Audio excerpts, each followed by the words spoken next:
bertahan hidup di alam bebas atau survival dari organisasi penggiat penelusuran Goa Hikapspi. Tantangan terberat penyelamatan petambang ilegal yang terjebak di Banyumas, Jawa Tengah adalah kondisi alam dan oksigen.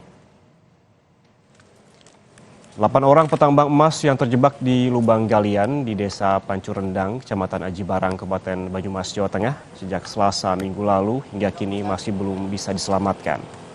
Tantangan paling berat adalah kondisi alam yang cukup menantang bagi tim SAR Basarnas di lokasi. Kondisi oksigen yang minim di dalam lubang galian juga menjadi tantangan bagi tubuh para korban untuk dapat bertahan. Air yang memenuhi lubang galian yang sempit semakin menyulitkan tim penyelamatan untuk menjangkau korban karena rawan longsor. Para korban diharapkan dapat terselamatkan meski kondisi fisik yang dikhawatirkan menurun drastis.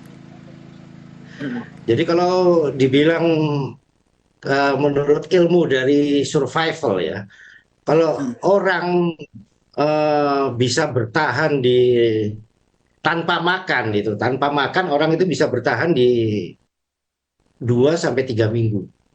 Ya. Orang tanpa minum bisa bertahan di 3 hari.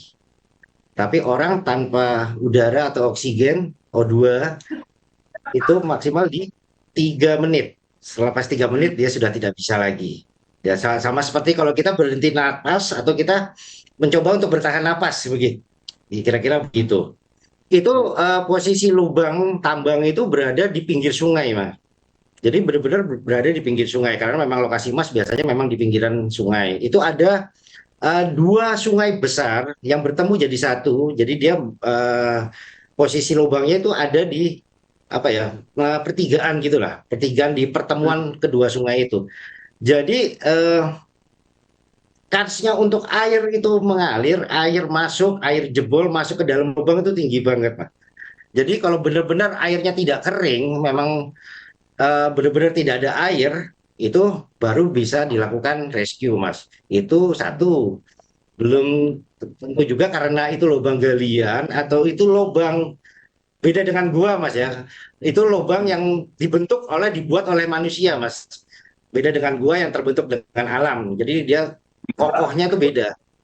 Ketika lubang itu kesentuh air, kerendam air, jadi potensi dia untuk longsor atau ambrol itu besar sekali. Jadi kita juga belum tahu di dalam itu lubangnya tertutup atau tidak. Pagi ini kita pantau bagaimana jalannya pencarian dan penyelamatan 8 petambang yang belum ditemukan di Desa Pancurendang, Kecamatan Aji Barang.